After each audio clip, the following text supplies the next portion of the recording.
Extraculasse. Je m'appelle Jérôme Borujewski, je suis professeur des écoles, je suis maître en classe de CE2 et je travaille au lycée français international d'Amman, donc qui est l'école française installée à Amman, la capitale de la Jordanie. L'école, on en parle beaucoup, mais est-ce qu'on l'écoute vraiment ? Les énergies scolaires. Moi, je travaille à la petite école, à l'école primaire, et la plupart des élèves que nous accueillons sont des locaux. Dans ma classe à moi, j'ai surtout une majorité de Jordaniens. Alors cet attrait pour l'étranger me vient, je pense, de mon adolescence. À ce moment-là, j'avais très envie de parcourir le monde, découvrir le monde. Je suis parti tout d'abord en Catalogne espagnole pendant 1 mois, tout seul, et puis l'année d'après en Nouvelle-Calédonie. Et donc voilà, très vite, j'ai beaucoup aimé me poser des questions, rencontrer des gens pour essayer d'y répondre, parcourir des régions éloignées. C'était lié à mon projet professionnel pour devenir journaliste. J'ai commencé mon travail en tant que journaliste, tout d'abord 2 ans à Paris, et puis assez vite je me suis expatrié. Donc je suis allé m'installer au Cambodge, où j'ai été correspondant pour les radios francophones publiques, et également des journaux et des télévisions. Après 6 ans de correspondance au Cambodge, je suis allé m'installer à Rangoon pour être correspondant en Birmanie, où je suis resté un petit peu moins de 5 ans. Et puis, depuis 2017, je suis installé à Amman, en Jordanie. Donc, j'ai été correspondant là également à mon arrivée. Et puis, ensuite, je suis devenu maître. Voilà, donc j'ai passé le concours d'instit que j'ai eu. Et puis, j'ai été recruté à l'école française en classe de CE2. Voilà.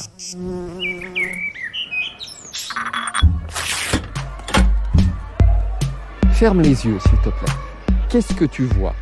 Je vois du brocoli, des carottes, rien. Et je vois des pâtes. Rien du tout ? Non. Bonjour, tu as sans doute déjà écouté le premier épisode de Nathan et Joris au bord du lac. Aujourd'hui, je te propose d'écouter la suite. Rappelle-toi, Nathan... Alors, Les Yeux fermés, c'est un podcast qui rassemble des fictions radiophoniques que j'écris, que j'enregistre avec des voix d'acteurs et que je mets en ligne sur Audioblog, donc c'est la plateforme d'Arte Radio. Et sur ce podcast, les enfants peuvent écouter ces histoires. Et la spécificité, c'est que moi, je leur pose une question à la fin de l'épisode, une fois qu'ils ont écouté l'histoire, qui peut être en un seul épisode ou en plusieurs. Je leur pose une question et ils ont la possibilité de répondre en utilisant la messagerie instantanée du téléphone portable de papa ou de maman, par exemple.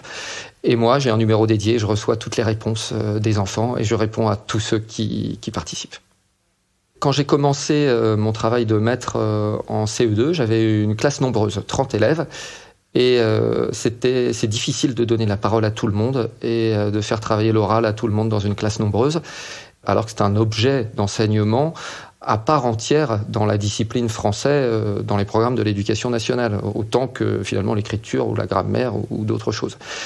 Et je me suis dit que mon ancien métier de journaliste radio pouvait permettre d'ouvrir peut-être des espaces nouveaux pour faire en sorte que les élèves s'expriment et n'aient pas la contrainte de la classe et trouvent des moyens d'expression beaucoup plus libres.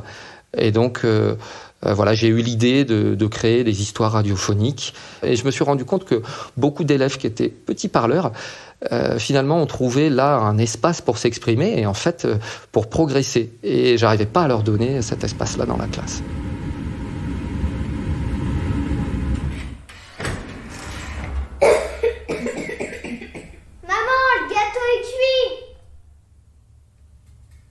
C'était Une clé dans un œuf, une fiction les yeux fermés, écrite et réalisée par Maître Jérôme. Maintenant, je vais te poser une question. À ton avis, dans quels endroits les 2 enfants sont-ils passés ? Tu peux me répondre. Alors ça, c'est l'histoire Une clé dans un œuf, la première histoire que j'ai diffusée sur mon podcast, qui est une histoire qui est très énigmatique, quasiment uniquement en son, il y a très peu de dialogue, pas de narration, donc il y a beaucoup à imaginer. Et je vous propose d'écouter la réponse à la question que je pose à la fin de l'épisode, une réponse du petit Alexis, qui était en grande section de maternelle quand il a écouté cet épisode. Fais une phrase. Ils ont entendu de l'eau. Après, ils ont retenu leur respiration et ils sont sortis du Thermomix. Au revoir, signé Alexis. Moi, quand je reçois ça le soir en rentrant de l'école, ouais, ça me fait craquer, ça me donne vraiment envie de continuer. Et surtout que le petit Alexis, je le connais pas, je sais pas qui c'est. C'est peut-être un ami d'amis. Je sais pas comment il a connu l'existence de mon podcast, mais voilà, ça crée, la radio crée comme ça des liens entre des personnes qui ne se connaissent pas au départ, et je trouve ça vraiment magique. Au travers de cette activité, je pense que je lui fais travailler des compétences de compréhension, d'expression orale. Je lui fais travailler aussi oser s'exprimer en ayant pour destinataire un maître que je ne connais pas. Donc ça, c'est pas simple pour un enfant. Et puis, je pense que voilà, il y a des compétences de compréhension. Et il doit se remémorer l'histoire, il doit l'imaginer, il doit se plonger dedans. Et puis c'est le discours de narration qu'on fait beaucoup travailler au cycle 2. Alors lui, il est au cycle 1, mais il se débrouille très bien, il le travaille déjà. Alors j'ai des collègues qui utilisent les histoires que je mets sur le podcast en soutien scolaire, par exemple, et j'ai une autre collègue de CM1 qui l'utilise directement dans sa classe, donc elle fait écouter les histoires à ses élèves, et je sais que ses élèves rejouent les histoires, elle leur demande de faire acteur, de mémoriser le texte, de jouer des scénettes en classe devant les autres. Elle les fait également dessiner certaines parties de l'histoire, et je crois qu'elle s'en sert comme support ensuite à l'expression écrite. Donc elle utilise l'écrit comme support, l'oral comme support de l'écrit ensuite pour rentrer dans l'écrit. Donc il y a beaucoup d'exploitations possibles. C'est pas simplement l'enfant le soir ou sur la route des vacances qui va utiliser le podcast avec papa ou maman. Ça peut aussi être des professeurs qui ont envie de se lancer dans un projet de classe comme ça, en partenariat à distance avec moi, et je leur répondrai bien évidemment.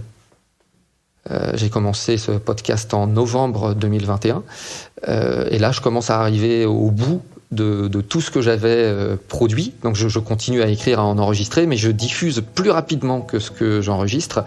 Et donc j'aurais besoin de gens pour m'aider, pour m'épauler, pour écrire avec moi. Des acteurs, c'est pas trop difficile, j'en trouve autour de moi, même installé en Jordanie, dans un pays qui est peu francophone, il faut le dire.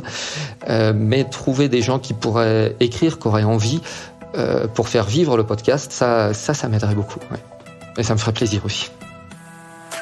Vous venez d'écouter un épisode des Énergies scolaires. Si ça s'est bien passé, n'hésitez pas à laisser un avis sur votre plateforme d'écoute.